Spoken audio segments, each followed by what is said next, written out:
नमस्कार, आप देख रहे हैं एनबी न्यूज। मैं आपके साथ रवि राजपूत। हमारे खास कार्यक्रम अपने उत्तराखंड में आप सभी का स्वागत है। वहीं उत्तराखंड के मुख्यमंत्री पुष्कर सिंह धामी ने मंगलवार को देहरादून में सेवा पखवाड़ा 2022 के तहत स्वच्छता दूतों को स्वच्छता गौरव सम्मान कार्यक्रम एवं पीएम स्वनिधि लाभार्थियों के बच्चों का पुरस्कार वितरण कार्यक्रम में प्रतिभाग किया। इस दौरान उत्तराखंड के मुख्यमंत्री पुष्कर सिंह धामी ने कार्यक्रम को संबोधित कर अपने संबोधन में कहा कि सेवा पखवाड़ा के तहत आयोजित प्रतियोगिता के सभी विजेता छात्रों को मैं शुभकामनाएं देता हूं। साथ ही उन्होंने कहा कि जीवन में जिन्होंने भी धरती में आसमान को छूने का कार्य किया है वे सभी लोग अभाव में रहे हैं, लेकिन उन लोगों ने इतिहास बनाने का काम किया है। प्रधानमंत्री नरेंद्र मोदी जी आज दुनिया के सबसे लोकप्रिय नेताओं में से एक हैं। वे हमारे लिए प्रेरणा स्रोत हैं।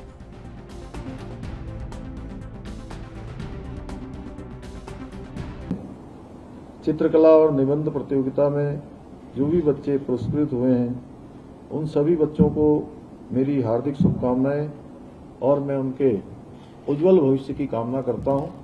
और इन बच्चों से कहना चाहता हूं कि जितने भी बच्चे आए हैं, जिन बच्चों को हम सब लोगों ने यहाँ से अभी सर्टिफिकेट दिया है, प्रमाण पत्र दिया है कि जीवन में जो भी लोग आगे बढ़े हैं, जीवन में जिन्होंने भी धरती से आसमान को छूने का काम किया है, साधारण से असाधारण की यात्रा की है, वो सारे के सारे बहुत अभाव में रहे हैं, बहुत परेशानियों में रहे हैं, बहुत समस्याओं में रहे हैं। उन सभी के जीवन में बहुत कष्टों का समावेश रहा है, लेकिन उन्होंने अपने जीवन में जहां संकल्प लिया, जहां उन्होंने लक्ष्य को साधने का प्रयास किया, कठिन परिश्रम किया, मेहनत करी और ईमानदारी के साथ आगे लगे रहे, तो ऐसे सारे ही लोगों ने एक इतिहास बनाने का काम किया है। एक इतिहास उन्होंने ही बनाया है जिन्होंने साधारण स्थितियों में, कठिन परिस्थितियों में अपने जीवन को जिया है या अपने जीवन को प्रारंभ किया है। ऐसे हमारे सामने बहुत सारे उदाहरण हैं जिनके जन्म दिवस से लेकर आज तक 2 अक्टूबर तक हम ये सेवा पखवाड़ा मनाने जा रहे हैं।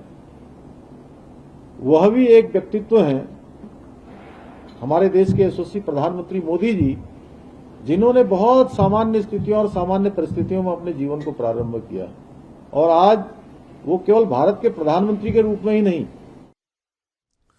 वहीं अल्मोड़ा में सांसद अजय टमटा ने अनुसूचित जनजाति शिक्षक संघ के प्रांतीय अधिवेशन का शुभारंभ किया।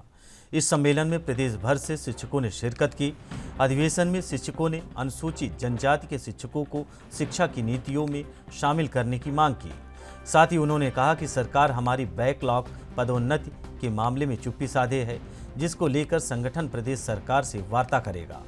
वहीं इस मामले में सांसद अजय टमटा ने कहा कि इस अधिवेशन में मुख्यमंत्री को आना था, लेकिन दिल्ली जाने के कारण इस कार्यक्रम में वो नहीं आ पाए और इनकी समस्याओं के समाधान के लिए प्रदेश सरकार से वार्ता कर समाधान किया जाएगा। सरकार तक हमारी जो मुख्य समस्या है अनुसूचित जाति जनजाति शिक्षक संगठन की, आज आप लोग देख रहे हैं ये शिक्षक पूरे उत्तराखंड से यहाँ पर पहुँचे हुए हैं। हमारी एक प्रमुख मांग है कि सरकार से कि अनुसूचित जाति और जनजाति के शिक्षकों को ब्लॉक स्तर और प्रदेश स्तर और मंडल स्तर और जनपद स्तर में जो हमारी शिक्षा से संबंधित समस्याएं होती हैं, शिक्षा के बारे में जो नीति निर्धारण किए जाते हैं, प्रमुख मांग हमारी ये है कि हमारे अनुसूचित जाति जनजाति शिक्षक संगठन के पदाधिकारियों को भी वहाँ पर बुलाया जाए।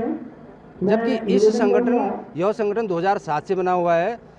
प्रत्येक सरकार हमारी उपेक्षा करते हुए आई है और हमारा पहला निवेदन उनसे यही है कि जितने भी सरकार में जो भी विभागीय कार्य मतलब नीतियाँ बनती हैं उसमें अनुसूचित जाति जनजाति शिक्षक संगठन के पदाधिकारियों को बुलाया जाए। कि अनुसूचित जाति जनजाति के तृतीय प्रांतीय शिक्षक संगोष्ठी का अधिवेशन अल्मोड़ा में संपन्न हो रहा है। सरकार में मंत्री भी रहा हूँ, प्रदेश की सरकार में भी, तब भी मैंने बहुत काम किया है।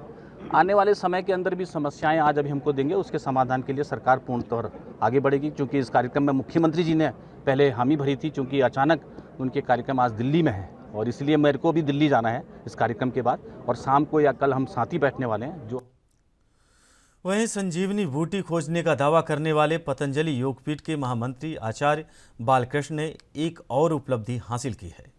आचार्य बालकृष्ण ने नेहरू पर्वतारोहण संस्थान के साथ मिलकर गंगोत्री ग्लेशियर के आगे 6000 मीटर से ऊपर हिमालय की 3 चौकियों को फतह कर लिया है। इन 3 चोटियों पर अभी तक कोई भी इंसान नहीं पहुंच सका था। आपको बता दें कि बीते 14 सितंबर को उत्तराखंड के मुख्यमंत्री पुष्कर सिंह धामी और योग गुरु बाबा रामदेव ने हरी झंडी दिखाकर गंगोत्री से उनके इस अभियान की शुरुआत की थी। अपने अभियान को पूरा करने के बाद हरिद्वार में पतंजलि विश्वविद्यालय पहुंचे आचार्य बालकृष्ण का जोरदार स्वागत किया गया।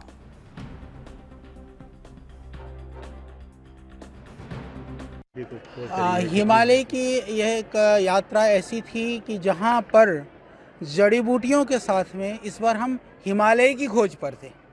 हिमालय में जड़ी बूटियों की खोज तो बहुत बार की, इस बार हमने हिमालय में हिमालय की खोज की। जो अनारोहित जो हिमालय चोटियाँ थी उनमें से हमने 3 चोटियों की खोज करके और उनकी स्थिति, पारिस्थिति और प्राकृतिक जो बना हुआ स्वरूप था उसके आधार पर उसका नामकरण करके हम लौटे हैं। और उसके उतरने के बाद में हम लोगों ने पहली बार ज़्यादा से ज़्यादा हाइट पर जितनी जड़ी बूटियाँ थी, अधिक जड़ी बूटियाँ, उनका भी संग्रहण करने का काम किया। गंगोत्री से लेकर के, गौमुख से लेकर के तपोवन तक हमारी पूरी टीम, हमारी 2-3 टीमें थी जो जड़ी बूटियाँ इकट्ठी कर रही थी। 550 से ज़्यादा जड़ी बूटियाँ अभी हमने आइडेंटिफाई की हैं, उनकी चेक लिस्ट बना ली गई है, उनका हर्बेरियम तैयार हो रहा है, उसके ऊपर रिसर्च का काम हम लोग करेंगे। पराक्रम को करने के लिए आचार्य श्री को बधाई है। बड़े रूपों में कई बार प्रयास हुए। जो अंतिम प्रयास जो है लगभग आज से 42 साल पहले हुआ था, 1981 में। उसके बाद कोई किसी ने साहस नहीं किया वहाँ तक पहुँचने का। वहाँ श्रद्धेय आचार्य श्री के नेतृत्व में, हमारे अमित बिष्ट जी जो कर्नल साहब हैं, इनके नेतृत्व में यह जो कार्य संपन्न हुआ, यह अपने आप में हिमालय के परिप्रेक्ष्य में कहो या पर्वतारोहण के परिप्रेक्ष्य में कहो, या दो मानव पदचिन्हों से अभी जो वंचित भूमि थी, जहाँ पर मानव अभी तक पहुँचा नहीं था, उस स्थान पर पहुँचने का यह उपक्रम और पराक्रम विचार, यह अपने आप में बहुत गौरवान्वित करने वाला। वहीं उत्तराखंड में हुए अंकिता हत्याकांड को लेकर अब सियासत गर्मा गई है। अल्मोड़ा पहुंचे पूर्व सांसद प्रदीप टम्टा ने सरकार को घेरते हुए कहा कि इस हत्याकांड में सरकार की मंशा पर सवाल खड़े कर रहे हैं। उन्होंने कहा कि राजस्व पुलिस से 5 दिन बाद रेगुलर पुलिस को दिया जाता है, जबकि इसको तत्काल कर देना चाहिए था। साथ ही उन्होंने कहा कि सबसे बड़ी बात यह है कि जिला अधिकारी कहते उन्होंने रिसोर्ट को तोड़ने के आदेश नहीं दिए थे, तो सवाल खड़ा होता है कि रिसोर्ट किसने और किसके आदेश पर तोड़ा गया। इन सब से साफ लगता है कि इसमें बड़े लोगों को बचाने का प्रयास किया जा रहा है।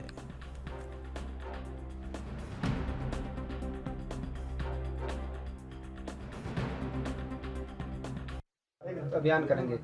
देखिए, पूरी तरह से जो अंकिता है, एक नौजवान हमारी बेटी जिसको बहुत आगे बढ़ना था, उसके साथ जो जघन्य अपराध हुआ वो किसी भी तरह क्षम्य नहीं है। मैं इस पर राज्य सरकार की भूमिका को शुरू के दिन से आज तक संदेह के घेरे में देखता हूँ।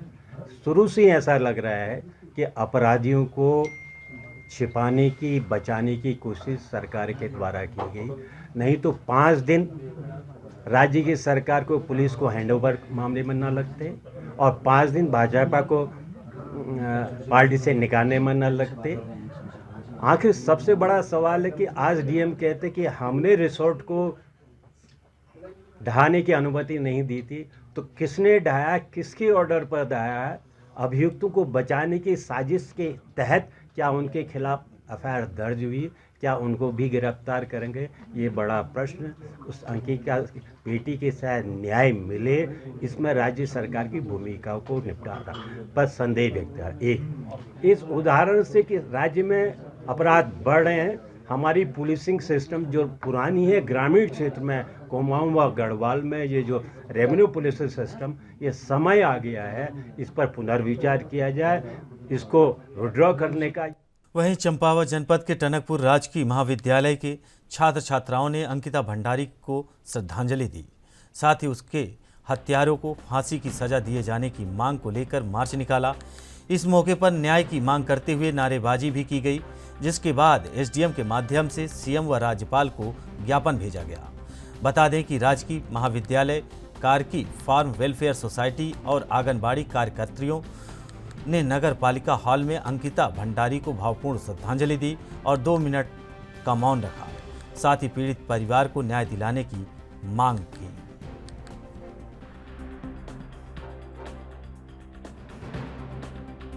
में हुए एक विभत्स जो कांड हुआ है, जिसमें कि हमारी एक बच्ची अंकिता भंडारी को मौत के घाट उतार दिया गया, उसके विरोध में कुछ छात्रों ने माननीय मुख्यमंत्री को नामित एक ज्ञापन आज तहसील में दिया है। ये ज्ञापन मेरे द्वारा उनसे स्वीकार किया गया है और इसको मैं उचित माध्यम से माननीय मुख्यमंत्री तक पहुंचा।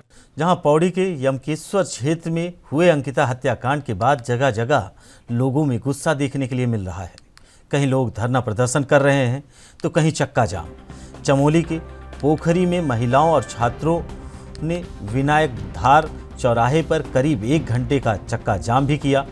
भले ही अंकिता के हत्या आरोपियों को जेल भेज दिया गया हो, लेकिन इस घटना के बाद श्रीनगर शहर में ही नहीं, चमोली में भी अलग अलग जगह धरना प्रदर्शन किए जा रहे हैं। लोगों ने सरकार को चेतावनी भी दी है कि अगर अंकिता को जल्द न्याय नहीं मिला तो उन्हें बाजार बंद कर सरकार के खिलाफ प्रदर्शन के लिए बाध्य होना पड़ेगा। को अंकिता मर्डर केस में बहन अंकिता को न्याय दिलाने के लिए एबीवीपी पोखरी इकाई द्वारा आज पोखरी मार्केट में धरना प्रदर्शन किया गया, विरोध प्रदर्शन किया गया, ताकि अंकिता के हत्यारों को ऐसी कड़ी से कड़ी सजा मिले कि देवभूमि में दोबारा कोई ऐसा कुकृत्य करने की सोच। लोगों ने अंकिता बहन को इंसाफ के लिए मांग उठाई है। आशा है कि सरकार हमारी मांग को अवश्य सुनेगी। ये बहुत ही दुख का विषय है कि हमारी देवभूमि उत्तराखंड में भी ऐसे घटनाएं सामने पे आ रही है। ये हमारे लिए बहुत ही ज़्यादा दुख का विषय है। मैं सरकार से विनम्र निवेदन अपने समस्त अखिल भारतीय विद्यार्थी परिवार की ओर से सरकार से निवेदन करती हूँ कि बहन अंकिता को। वहीं नदी नालों पर हुए अतिक्रमण को कब्जा मुक्त कराने को लेकर दायर उर्मिला थापा बनाम उत्तराखंड राज्य जनहित याचिका पर आए निर्णय को लेकर फिर से नैनीताल हाई कोर्ट में एक अन्य जनहित याचिका दायर की गई है। देहरादून के सहसपुर निवासी याचिकाकर्ता रूपा देवी इस याचिका में कहा गया है कि हाईकोर्ट के निर्णय का हवाला देते हुए तहसील प्रशासन कई जगह 50-60 सालों से कब्जाधारी पट्टाधारी को भी नोटिस थमा रहा है, जबकि उस भूमि पर इंदिरा आवास और प्रधानमंत्री आवास भी बने हैं। इतना ही नहीं, याचिका में दलील दी गई कि इस निर्णय से सैकड़ों परिवार प्रभावित हो रहे हैं, जिनको राहत दिया जाना जरूरी है।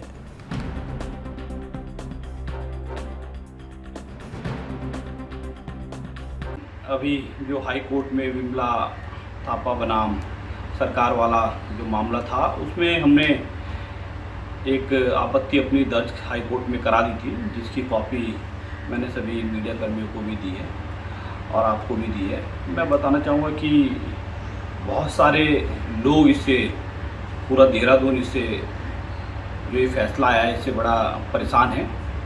इसके एवज में मैंने कोर्ट में अपनी पूरा प्रकरण मैंने रखा और बहुत सारे लोग जो ग्रामीण क्षेत्रों के लोग हैं, तहसील विकास नगर की अगर मैं बात करूं तो लगभग 60 से 70 गांव इससे प्रभावित हो रहे हैं, पंचायतें प्रभावित हैं और डायरेक्ट गरीब परिवार को इससे जो नुकसान हो रहा है, उसके एवज में मैंने माननीय न्यायालय को अपने जितना भी हमारे डॉक्यूमेंटेशन थी वो सारी की सारी प्रोवाइड कराई और एक भारत सरकार की और एक सुप्रीम कोर्ट की एक रूलिंग बताई, जिसमें मैंने बताया कि